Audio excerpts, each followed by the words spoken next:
What's up, fam? How you guys doing? And welcome back to another video. For those of you who know me, I go by Samdicating, and I do travel vlogs, history videos at times. And we're gonna get this video started because I'm about to show you guys and give you a walk around of my new bike, the Kawasaki KLX 230 Sherpa S 2026 edition. Let's get this video started. Let's go.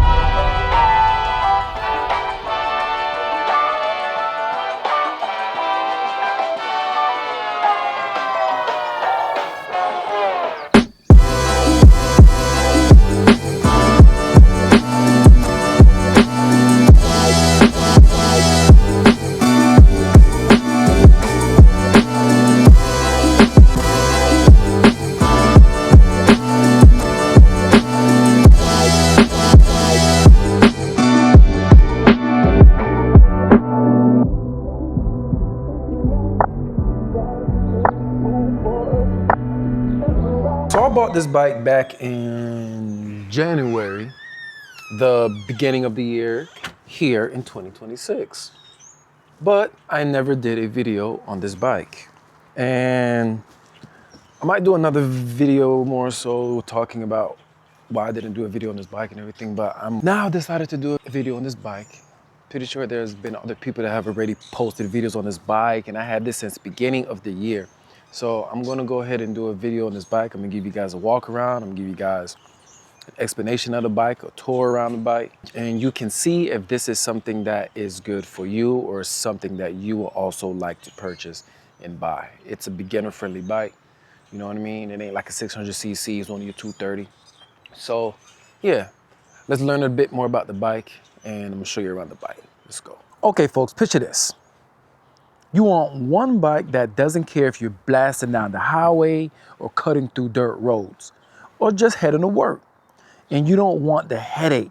Enter the 2026 KLX 230 Sherpa S ABS, the little dual sport that punches above its weight class. So this bike is powered by a 233cc air-cooled SOHC single-cylinder engine, okay?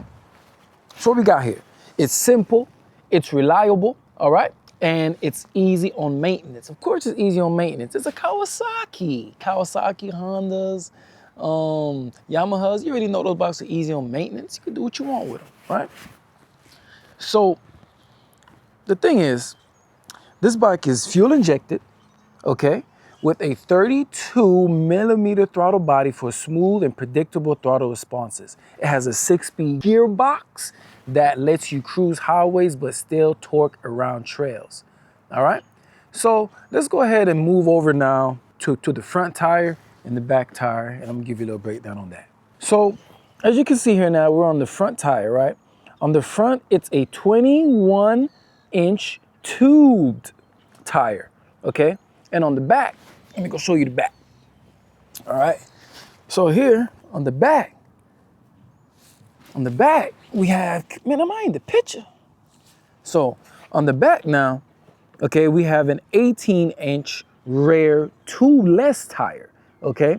So the good thing about the tubeless tire is that if you get a puncture, you can use Fix-A-Flat and you can run a little less tire pressure for the off-road fun that you like to have, all right?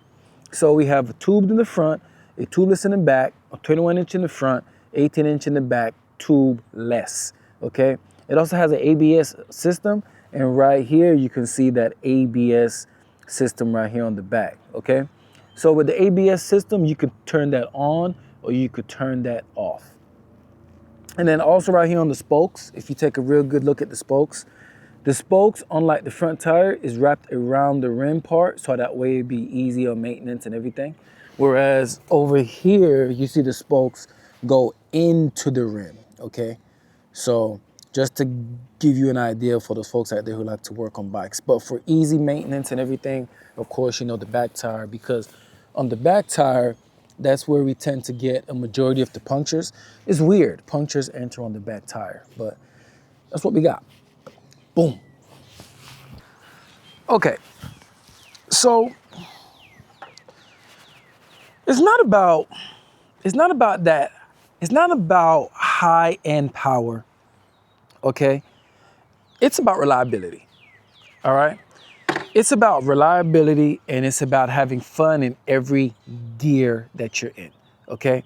So the bike is comfortable and it has good ergonomics. It's friendly for real riders because it has a lower 32.5-inch seat height, which means a lot more riders, especially the shorter ones, can plant their feet confidently on the ground, right? I'm one of those ones that like to plant my feet confidently on the ground when I come to a stop.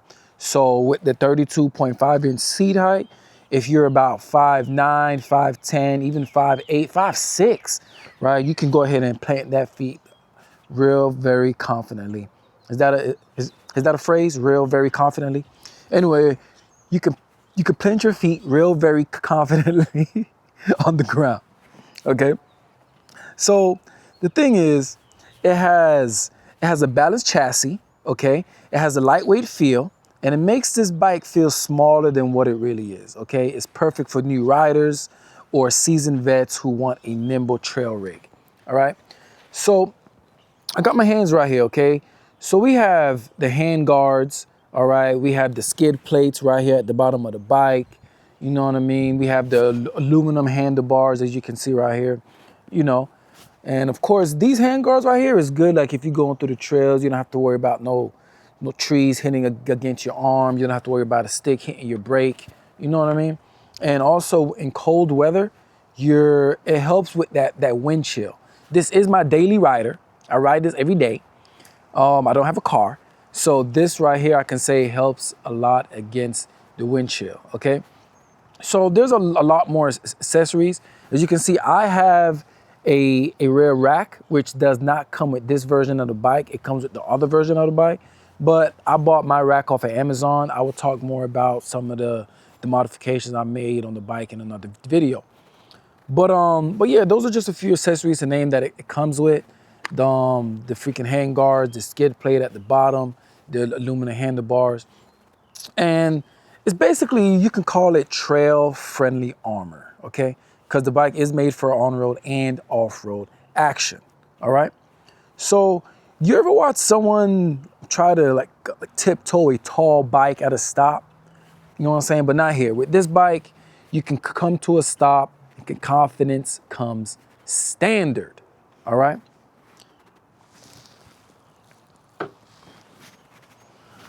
Let's talk about the ride comfort, street to dirt, right? So we are on a dual sport, which means it's made for street and it's made for dirt, even though our knobby tires here is more dirt-ish and street-ish, depending on who you're talking to, you know what I mean? But for me, it works fine on the street and it works fine on off-roading, right? So what makes this an off-road bike is because it has the lights, the blinkers, it has the mirrors and everything. So it's not completely a dirt bike, but it's not completely a street bike either. You know what I mean? You could change the tires and make it a super sport, so that way you got that dirt bike feel, but it's made for the street. This is an in-between for the two, okay? So with comfort in mind, because it's a dual sport, this bike lives in two worlds, okay?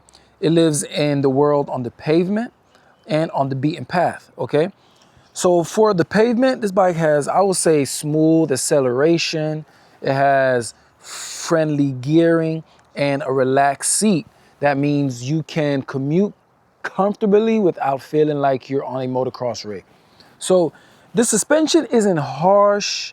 It's tuned for dual purpose use. So I have good experience with the suspension, no problem.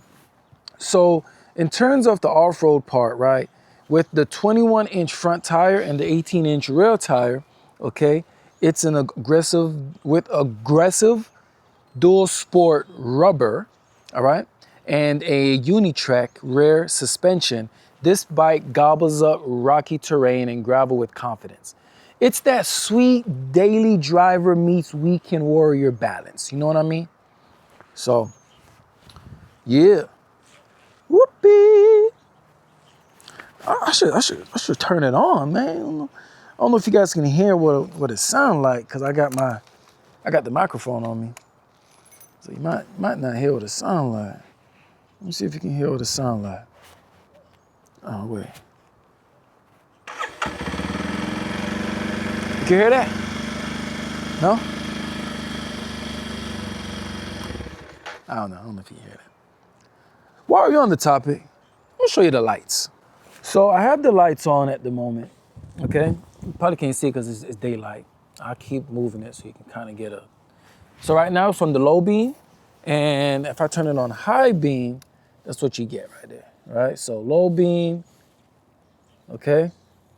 And high beam, all right? To talk a bit more, so these are the functions that we have right here. So we have the ABS that we can turn on and off, and it will look like that, as you can see right here. The dash is simple. We have the gas gauge that you need.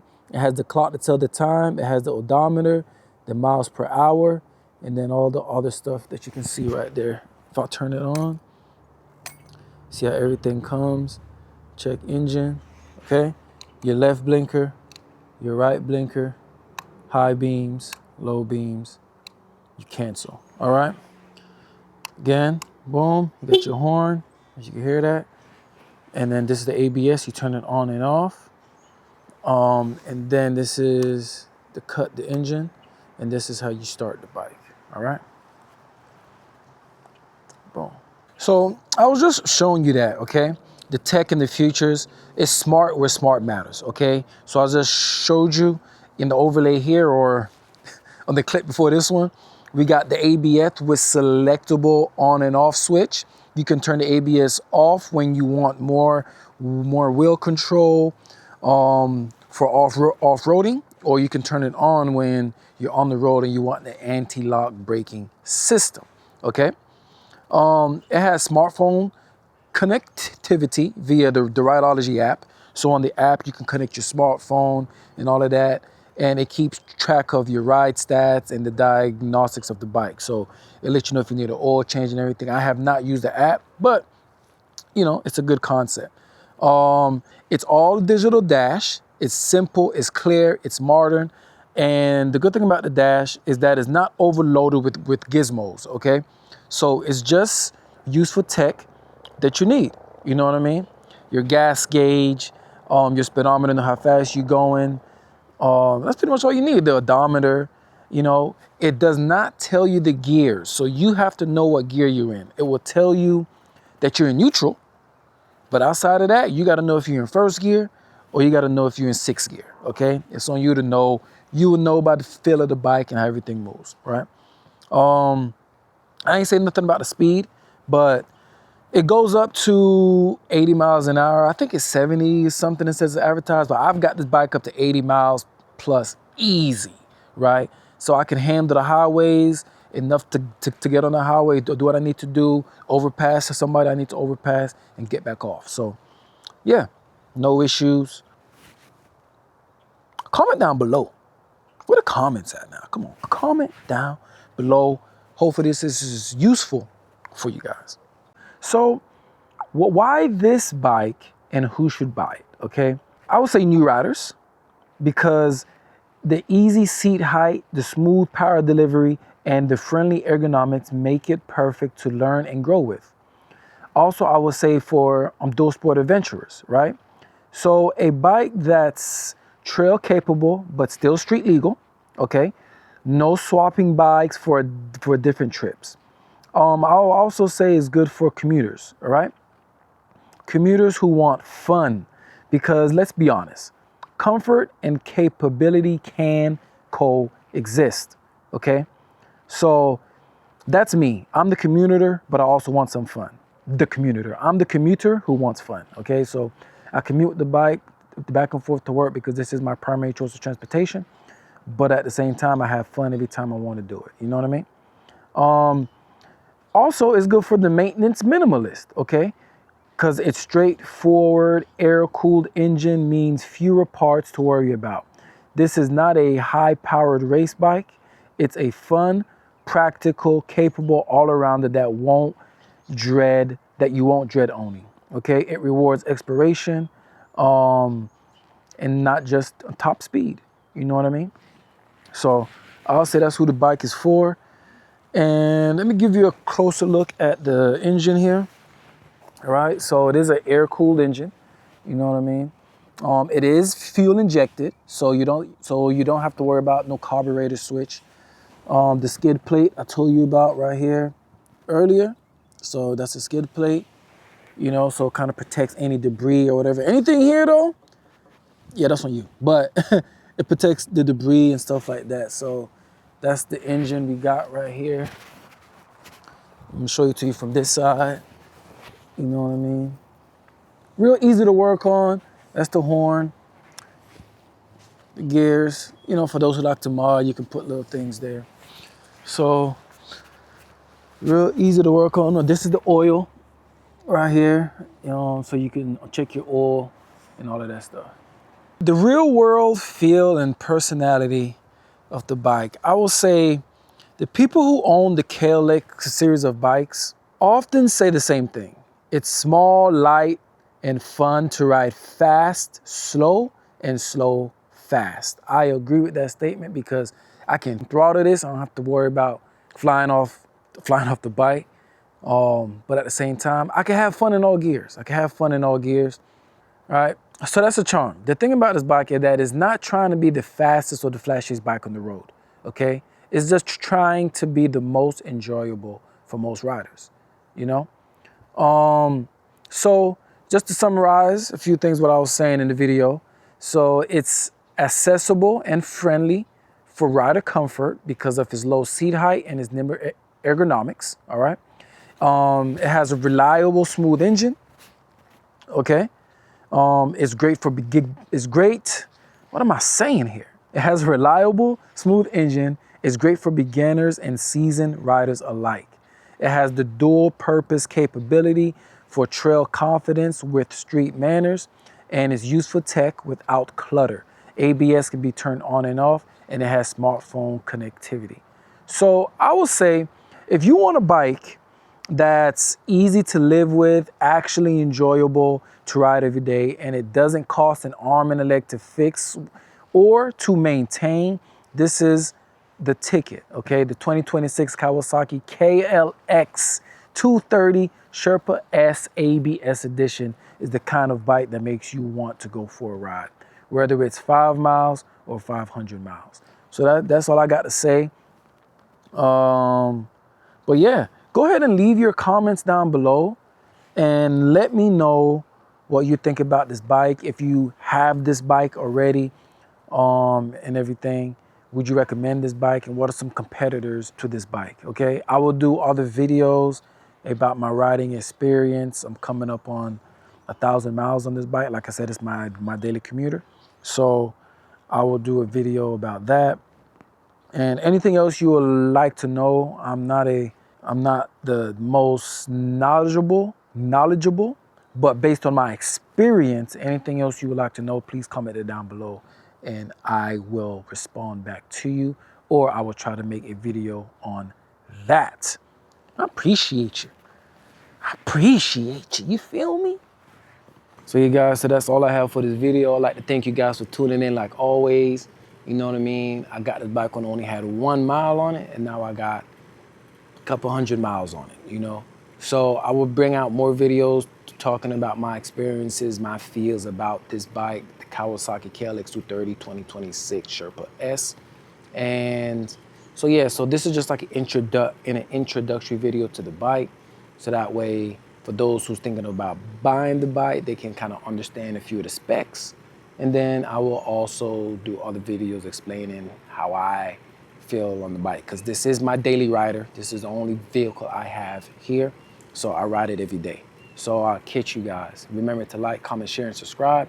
And I'll catch you in the next adventure. Peace.